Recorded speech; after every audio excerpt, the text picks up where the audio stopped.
uh yeah, I want to before we go, I want to get that.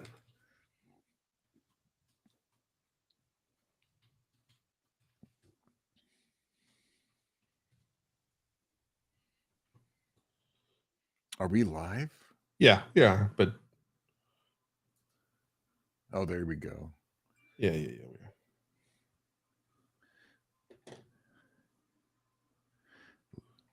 Live from beautiful downtown Cary, North Carolina, and Fuquay Arena.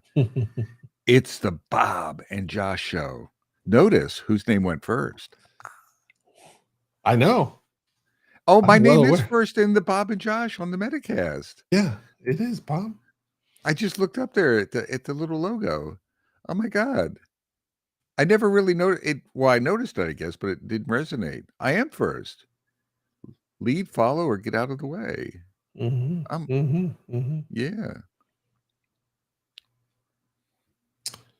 Dang it. Technical issues? No, I'm just trying to find a good video just so you can hear.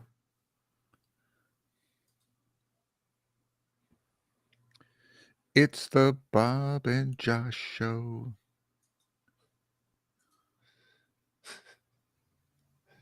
Hey, Andy, how are you? Hey, we got folks. All right. Yeah. We're just warming up. We should get going soon. It takes me a while to get the blood flowing. Okay. What are we going to talk? Josh, come on. Let's All right. go. Sorry, I was doing a little bit. Don't you let's go me.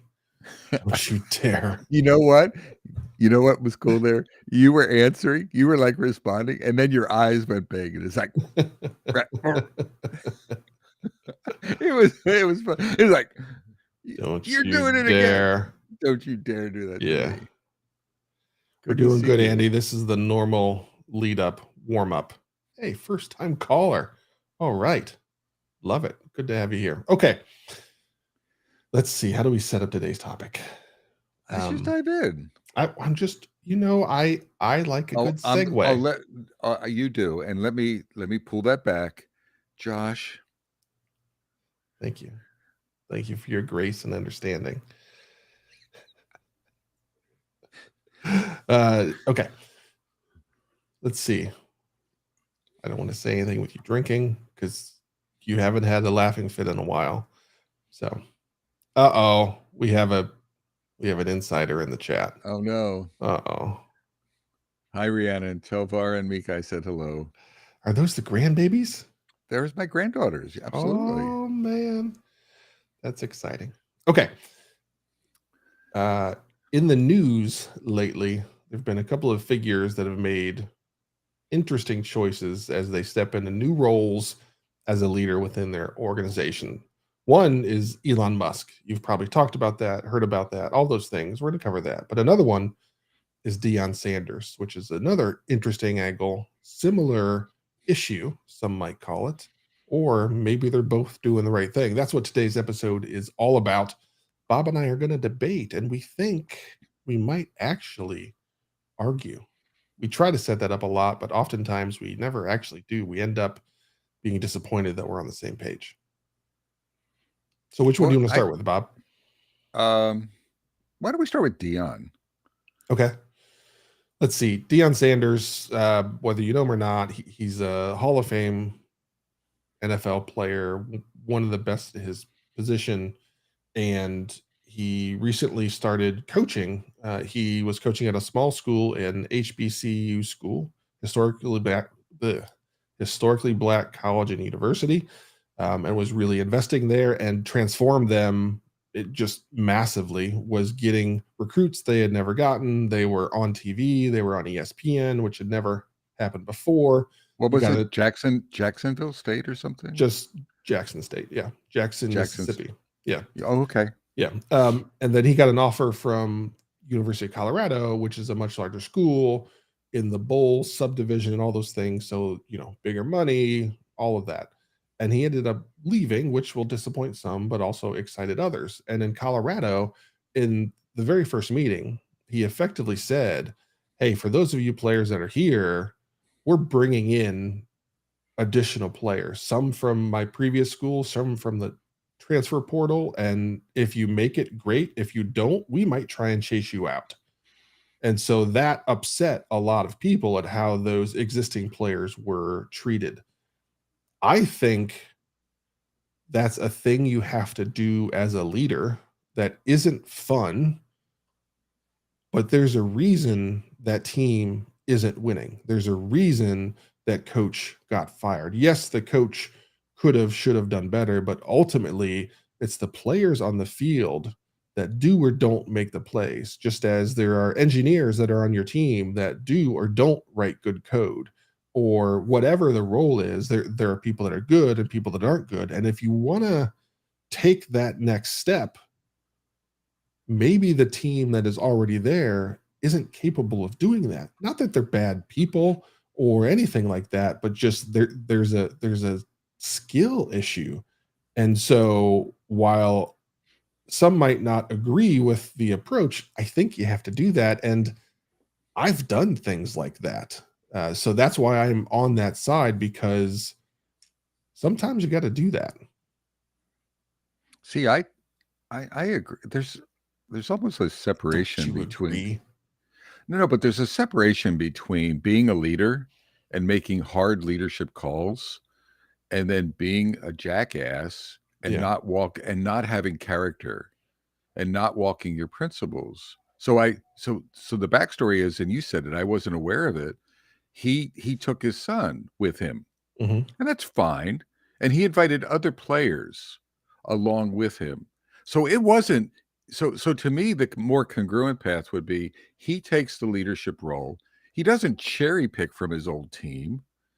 He doesn't entice those folks. It's up to them. But I got the feeling like, oh, I'm going to go to Colorado. And oh, by the way, I'm going to entice all of the good ones. And I'm going to short circuit the recruiting path. I'm not going to do the hard work. I'm going to screw my old company, my old college, basically. Like I, you know, they made it available for me, right, to get to this next level, but I'm going to disrespect them. I'm going to just live in the moment. So there's leadership calls, performance calls on the current team. I'm okay with that, I guess. But it's sort of the character stuff that I hear he's doing, like the behavioral stuff that I think is wrong. I disagree with it. How do you conduct yourself as a leader? Respond to that, Joshua. Do you hear the barking? And don't give me barking. That's not a good response. Don't use your dog as a shield. She was sleeping when we started, and then we start. She must have overheard your voice. Yeah.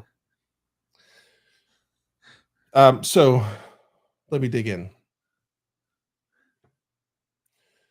I understand from the player or employee's position, but there are times when you have to do what's right for you. And oftentimes, myself included, you end up sacrificing opportunities because you are concerned about the larger team. And there have been times where I knew it was the best thing for me to achieve my goals and career options to take a new job. And I've even like I was at a gymnastics performance for my kids, and unbeknownst to me, one of my former coworkers had a kid in that same thing, and he was cordial. He came up, said hi. I had just left. Said hi, asked how things were going, how the new job was. He was cool with it. His wife, however, was not. She came directly up to me and said, "Oh, so you're the asshole that signed my husband to your company, then left," and then just turned her back and walked away. And there's nothing I can say about that, but you can't continually sacrifice your future for that job. If you want to achieve larger, greater things, you have to make moves. So I understand the feeling from the university, but also from that coach's forget that it's Deion and he has a ton of money and no worries or anything like that, but he wants to make a difference. And that's why he does what he does. And he wants to make a larger difference. So his opportunity to do that is to go to a larger school that has the capability to make that happen. So that's my angle and my view on, yes, it's uncomfortable. And just as Steven says in the chat, most companies don't have a no poaching rule. Well, in the college football scene, there is nothing of that, especially with the transfer portal. People can go here and there however they like. So that just exists. And oh, by the way, people want to play for Deion. So some of the best players in the country are going to say, wait a minute, Deion's up at the top level. Let me put a call in. That's all I'm saying is how we can control how we conduct ourselves. So full disclosure, Josh, I'm going back. I think years ago, I talked Mary Thorne. This is a vulnerability point for me. I talked Mary Thorne into joining me at Deutsche Bank. I decided to, and she accepted the role, and I decided to leave there. And I think I left there, and the next week was her first day. Right. And part of the reason she joined, and I'm smiling about it now, but I'm not laughing about it. Part of the reason she joined was to work with me. And the reason I decided to go was it wasn't working for me. It really, and I had, I was sort of bullish, but I was torn, and I just made a decision. And I wasn't flippant about, I realized Mary was coming. And I was torn by that. But in that case, I put myself first. And I made a decision for me, not for the company. I've left companies, and I've really struggled with the team that I'm leaving behind, and really thinking about that. Right. So I get there's this balancing act. I just think it's, in Deion's case, it's one is respect the shoulders that you grew up on. And it doesn't feel to me like he's right. Like, acknowledge the giants that came before you. This happens in the agile space, is I think people piss on like the original manifesto and the original signers nowadays. I've written about that. And I'm like, you know what? It's okay for you to critique it, but at least honor the people that come before you, or honor the university. And I don't know if he's honored the university, and that's arguable. And then sort of honor the team members. So don't immediately start poaching. I get the feeling like he's immediately signing people up from Jackson and taking them with him, and coaches, and he's taking the best of the best. What would be the difference to me is, don't do that, and then leave a cooling down period. And then if they want to approach you, so instead of pulling them, opening up the door if they come to you. I got the feeling he's been more, I just have this sense that he's immediately putting Colorado up, and it's sort of this borderline of character, this borderline of principles, and he's a role model. So take ownership of it. He's a leader. He's a role model. So I just think it's the how he's doing it, how you're conducting yourself, and the how matters. And that's what gets me a little bit riled up. Yeah. In response to Andy and the question about the view from the existing players at Colorado, there is going to be a harsh reality that they are facing. There will be better players on that team. Maybe the players that weren't playing on an already losing team. Like, that's a rough spot to be in, of, hey, I'm not even playing on this team and we're bad. And now we just got one of the most excitable coaches in the country that people want to come play for. In the transfer portal, a lot of really talented folks are going to come. So maybe it's time to face reality of, like, hey, this isn't like, I'm not going to be able to play there, but I love the game. So let me go find a place that I can play. One of the things that I saw this morning was that 47% of the players that enter the transfer portal actually step down a level because they weren't playing, and they recognize, like, oh, this isn't for me. And there are similar times where I have worked places, and we were going through I've led transformations where we are now becoming agile. And there are people that have been there for a decade and they enjoy the old way. And it's not that they're a bad person. It's not that they're idiot or anything like that. It's just like that's what they signed up to do. They came to this company to work in that waterfall way, and they like it. But now we're doing something that makes them very uncomfortable, and they just aren't happy. So at that point, what I do is I sit down with them like, if you're not happy, let's find a place where you're happy. I recognize that what the company is now is not what you signed up for. And that's not a decision that you got to make. It happened. So if it happened and you don't like it, no harm, no foul. That's reality. But let's find the right place for you. So what I expect to happen is that for those players that are on the lower levels that maybe don't play, is that they do support them in finding a better home. Yes, there's the aggressive, hey, things are changing now and it's happening now. But also, one of the things you could do is help people out. And that's the behind the scene things that nobody sees or hears of. So I expect that a decent human that I believe Dion is will make moves like that. We'll see. The other part of it, though, too, is yes, and you're a coach. So it's not just, I'm going to replace you. I don't like that message, right? It's all about performance. What about the person who redshirted a couple years and threw one in for the team, right? And did something else for the team and had another spot. And then they were on the practice squad and they busted their butt and made the team better. Yeah, the Buffaloes didn't win. And so you have one of those good team members, Josh, right? So Yeah. so I would hope that Deion Sanders would come in, and it's not all about are you the best of the best of the best in your skills. Yes, that matters, and you need those people, but you also need, I would say, character matters.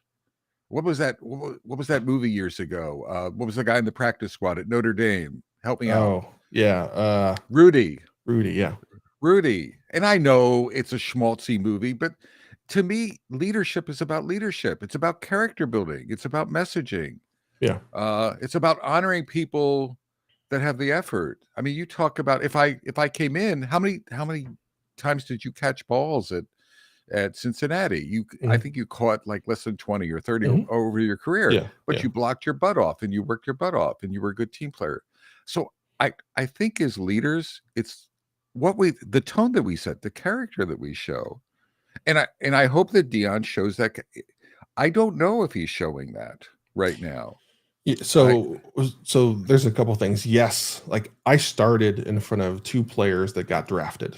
They were physically more gifted, but I was the character guy that always got things done. So that does get rewarded. And if I'm in that meeting room and I'm an existing player and there are going to be a handful of guys like this, and I hear that message from Deion, I want to be like, F you, I'll show you.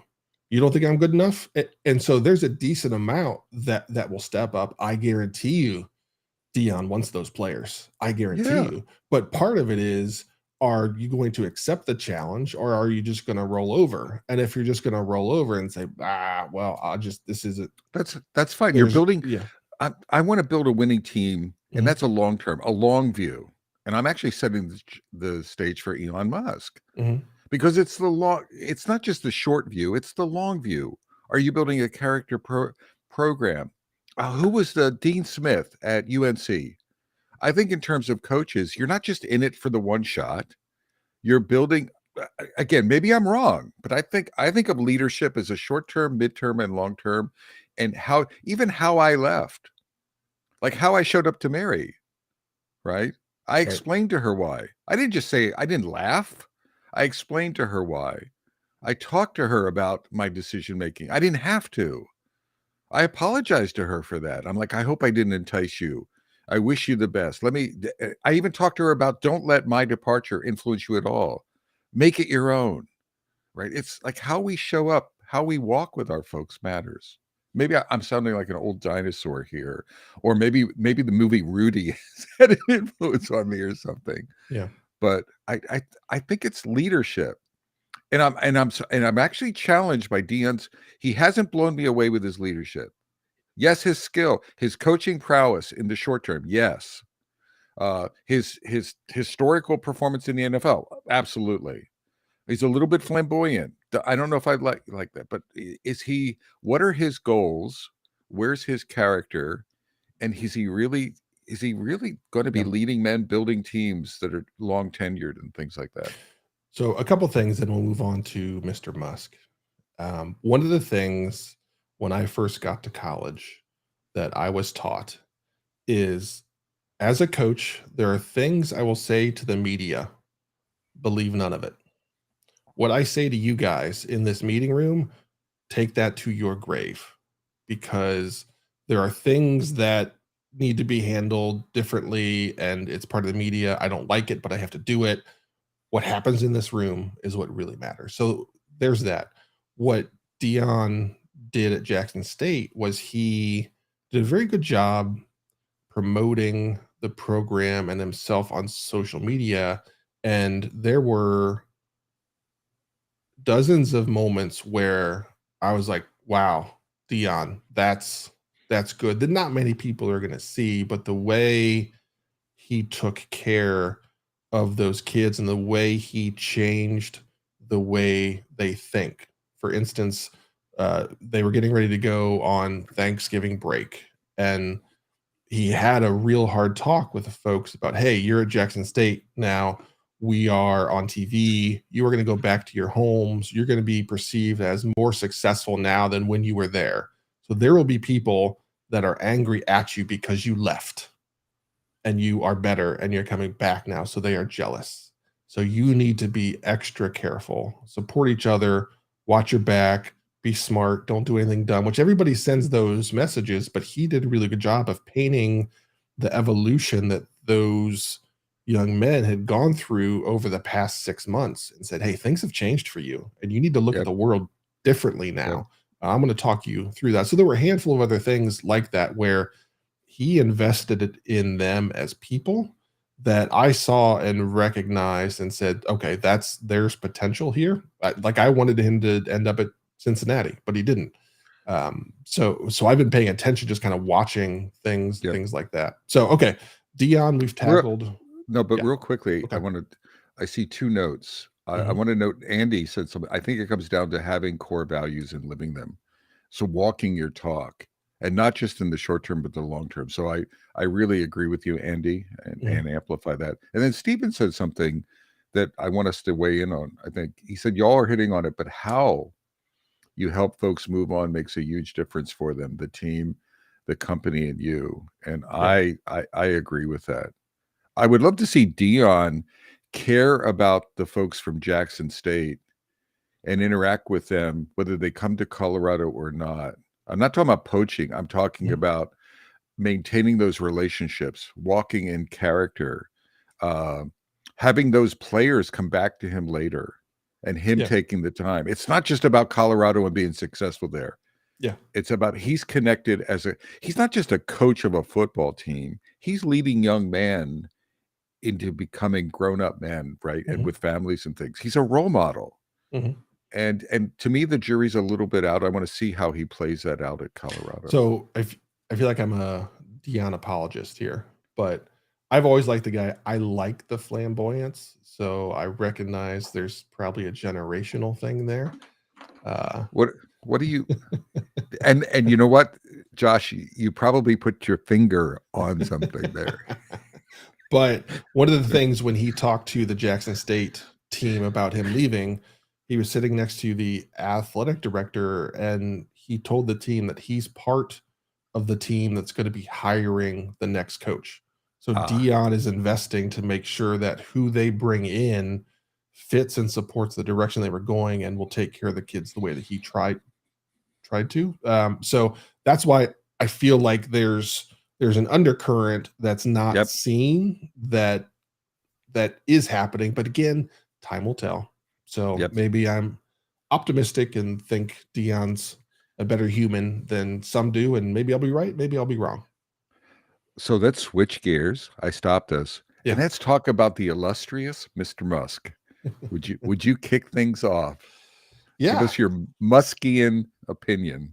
So I'm sure many people know about Elon Musk buying Twitter for an insane amount of money. and firing, I think, half the team. Half the staff. I Half the staff. I Yeah, think I baby. just and um, he made statements about if you're not willing to work 24/7, then you're in the wrong place. I heard he put cots in the office, things like that. Just really heavy-handed stuff. Yeah, but you're pro. So that's what so you must have liked that. He I, provided blankets, didn't he? Of course. and a pillow, and a pillow, Yeah. and brand new cots. He didn't like rent them. Um, so again, I am in the same boat. Twitter has historically been struggling, and it was losing market share to everything else that's popping up, and it has been unable to stay current, especially with the younger generation. It just doesn't get used, and I agree with his aggressive leadership approach of this is who we are. It cannot be that way anymore.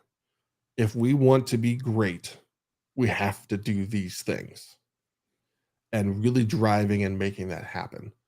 I do not agree with the overzealous things that he's done, like the cots and firing half the team and all of that.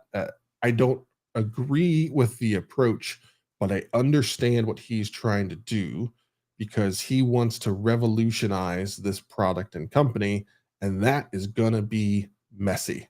So it feels like he's trying to jam all that mess up front, get through it and over it as quickly as possible, and then start building the next thing. Would I do it that way? No, but I do understand from the business perspective the approach that he's taking. So that's So my let me be likely unpopular opinion. no, I'm not, but let me be clear. Yeah. You like the strong, come out a little bit firmer. You Yeah. like the strong leadership characteristics that he's provide. I have a mess and we're going to clean this sucker up. Yeah. Yeah. Right.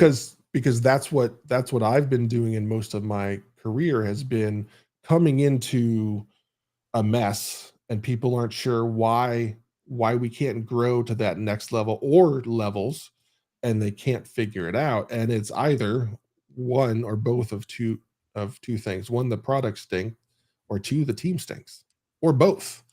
And so something has to change at that point, and you can come in and slow play it, or you can just say this is the new standard, this is who we are, I want everybody to be on board, and I mean that when I say that. But this is the new standard, and if you can't achieve that standard, then this isn't going to be the place for you. So that's how I set things up is we are now next level, and we're going to get there with or without you.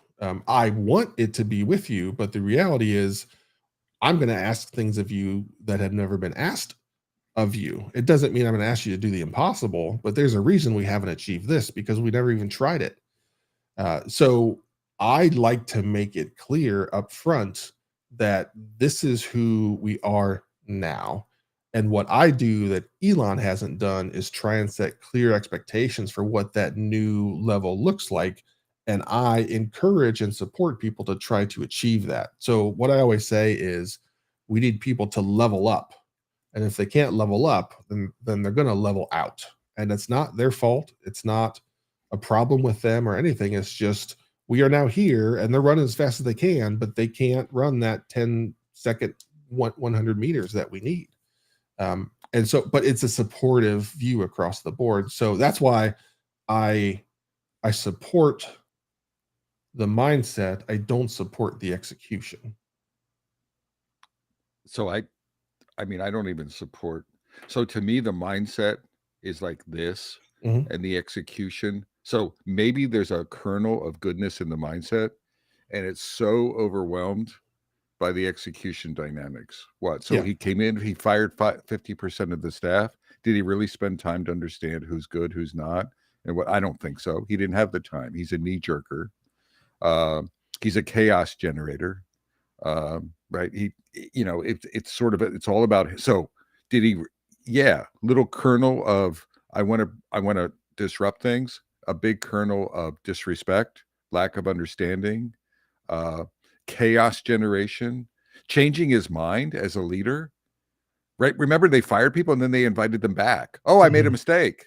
Right? Yeah. I mean, it supports my case. Yeah. Yeah. Oh, I shouldn't have. I fired the wrong people. Yeah. Well, and if he would have hired me, no, or anyone, I wouldn't have ever gone back. You Right. couldn't have given me $1 billion to have me come back to work for you. It's how he treated people publicly, Josh. Right? Yeah. I mean, the execution incompetence. I mean, so he's the quintessential, to me, brilliant jerk. Yeah. And there's another term I want to put in place of jerk. He's a brilliant jerk. He's brilliant. I get it. He's got, potentially richest person in the world. Great, brilliant, and he's had some successes. But then there's just like how he conducts himself. That to me is not leadership. He's a bully. He bullied people on the same platform, for goodness sakes, right? You would never conduct yourself that way. So No. I think it's like the ratio of, yes, leaders need to lead. Yes, leaders need to make hard decisions. Yes, leaders, I get that. Same thing with Dion. But how you conduct yourself doesn't matter. And I don't see enough folks holding him to account. Yeah. Right? How matters. And damn it, stop that. Yeah, Go ahead. I'm sorry. No, it's okay. The angle that I try and highlight here is, yes, it's a shit show and it's a disaster and like 100% the opposite of what you should do. But what I am trying to shine a light on is, don't let all of that circus take over the fact that there is a logical business approach that's being done. To your point, execution is horrendous.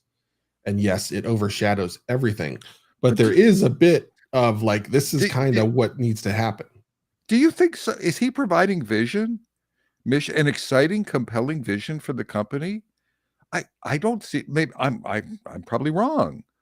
Right? Yeah. Like, where is it going? How's it going to make a difference to humankind? How it's going to make a difference? I mean, he allowed Trump to, right?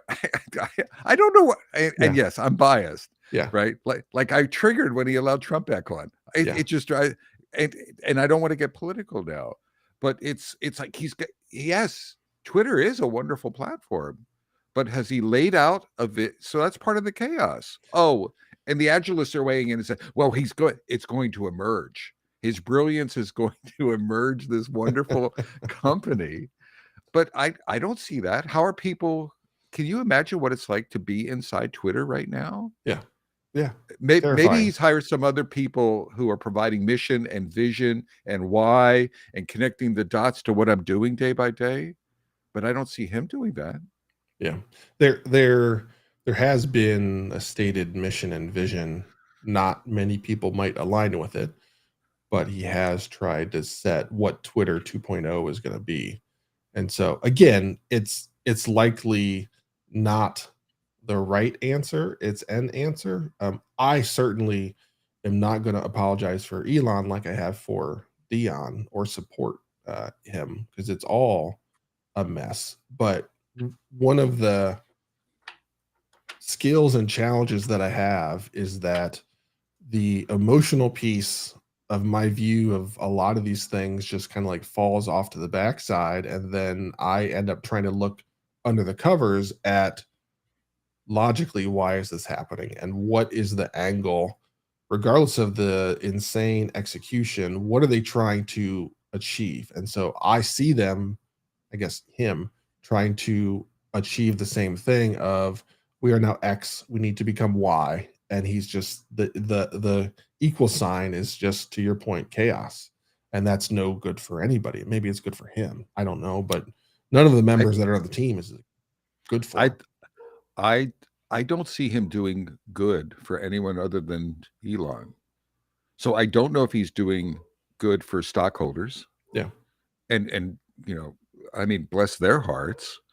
I don't know if he's doing good for customers, users. I actually quit full disclosure, Oh, I was active on Twitter. I am no longer. You know me. I I don't just talk it. I'll walk it. yeah, yeah. I was, and I miss it. I miss it, but I'm like, I cannot live with myself and be on this platform any longer. Mm, So I left the platform. Is he doing good for employees? So I'm trying to think of the constituency that he serves, right? yeah, He bought the company. You have shareholders. Are you serving them? Well, question, I don't know. yeah, You have employees. How are you serving them? You yeah. have customers. How well are you serving them? You have, right, Twitter has a social responsibility in the world. It matters. It's really Mm, significant. mhm. How are you serving that? So those are the open I, questions. I I agree with you, but the only thing that he's serving is himself, which is why Yeah. it's a mess. Is he's only serving himself. So he has this internal vision of what Twitter should become, and he effectively hired himself to force that change. And so from his perspective of I have a vision of the future and this is what it's going to be and I'm going to make it happen. And to your point, yeah, he's serving himself and nothing else matters, which is why it's a disaster. But if he were a third party and would be serving those, it likely would be more clear that the board or the shareholders or whatever have said this is the new vision of Twitter and we're investing in it, all of those things. And now we need Bob Galen and Josh Anderson to come in and transform the company, and we're going to hire them to do that. So real quick question, Yeah. Josh. Would you join them? So let me frame it. Uh, there's the leadership of the technology group. It's a juicy position with shitloads of money, right? Mhm. Because clearly on Elon Musk, right? So I offer you this juicy position. Would you take it? Would you work there? Would you work for him? That's my question. Forget the money and all the other. Would you work for him? I would not. I would not. There's no situation where I would want to work for that guy. And it's not just for him, it's the behavior that I would have to sort of radiate outward, Mhm. right? To support him, right? Or to validate him or to justify him or whatever. There's life is too short. I would go elsewhere. What about The you? the reason I'm pausing is I like ridiculous challenges. I And know. I'm wondering. yeah, Yeah. and And that's I a and well, amen, brother. and This I this is one of those. I have had success in operating like a virus on the inside and creating this little pocket of goodness, then be able to radiate it out and prove that we didn't have to operate a certain way that You have. executives have and things like that. So I Is that a yes? enjoy I enjoy that challenge. I don't know. I think that would be a fool's errand because I don't think there's any hope in changing who he is and how he operates. So I think it is one of the few things where I would back away and say, even with my insane amount of confidence, I don't think I can do that. But I would really think about it because it would be one of those mission driven things that I would latch onto, and because I would see it as making a difference and trying to right some wrongs, but Yeah, I believe ultimately it would be impossible to right those wrongs because of who the person in charge is. I could see that argument. Yeah. I mean, the thing for me is it's sort of what frustrates me, what might make me entertain it for a millisecond is I was listening to CNN the other day, so a news, and they were talking about Twitter as as a communication platform, as an influencing platform, and it just reaffirmed. I know it, but it reaffirmed the news agencies listen to it, Yeah. right? It it's a conduit. It's a conduit for truth or lies. It's a Or yeah. conduit or whatever. Yeah. It's a worldwide conduit. It has incredible opportunity to make a difference in the world. So yeah, I get that. That's actually the thing that probably disappoints me the most Yeah. is whatever that evolution is going to be and what's going to unfold with that. It could be, it could be for good. Mhm. Uh, and I don't I think it's sort of lost that vision. So yeah, out of all of those things, shareholders, employees, I think it's can it make a difference in the world? That's the thing that I think he's missing the opportunity. The chaos Yeah. is disrupting. Yeah. Mhm. I don't think he's a good leader. And it has nothing to do No. with Yeah. I know there's a neurodiversity thing with him. There's a brilliance thing with him. There's a success thing with him. But at the end of the day, I don't think he's a good leader. And I worry about the role model he's setting for other leaders because now it's like the success. I want to be like Elon. There Mhm. is that trend in the out and in the agile community. We talked about this the other day. There are agile coaches that are putting him up on a pedestal and saying, Wow. "Oh, he has agile characteristics." Oh no, the relentless experimentation, the relentless desire to move quickly, and the so lean super thinking, and he does that within Tesla, etc. But again, it's that combination of super lean thinking and his own leadership style. Oh, let's put him up on a pedestal. That's what we aspire. That's good agile leadership. That Yeah, may that be good agile. So maybe the agile is big A, but the leadership is microscopic, right? From my point of view, it's not good leadership. yeah, the overall issue that I see is there's no way he can be in touch with reality just in the life and the world that he lives and plays in.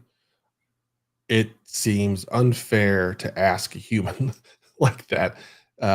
Maybe The Rock is different, right? Like The Rock has a ton of money, but The Rock seems like an actual human and invests time with people and all of those types of Well, things. But I mean, it but was like sleep. Elon doesn't. Well, it was like sleep here. I work 18 hours. You should work 18 hours. Yeah. Like, get you have a family. Oh, it doesn't really matter. Focus. I mean, I get it's incredibly imbalanced. I Yeah. also don't think it's a way to build a company that's going to, and maybe that's not the goal, or maybe it's impossible to do that, but sustainability, right? I'd like Twitter to not just be the Elon, even if he gets it to success and then it only lasts 2 years and then it's not sustainable. I think leadership is about creating a sticky, that's why I brought up the basketball point earlier, setting a culture that when you're gone, the culture, Yeah. the quality of the company lives on. Mhm. The goals, the mindset of the company lives on. I think that's important for a leader. Succession planning, right? Stickiness of establishing a long-lived culture. Enough of that. Did Mm. we disagree there, or did you? I think you still. I think we disagree on bits. I do have a more aggressive leadership style with transformations and things like that.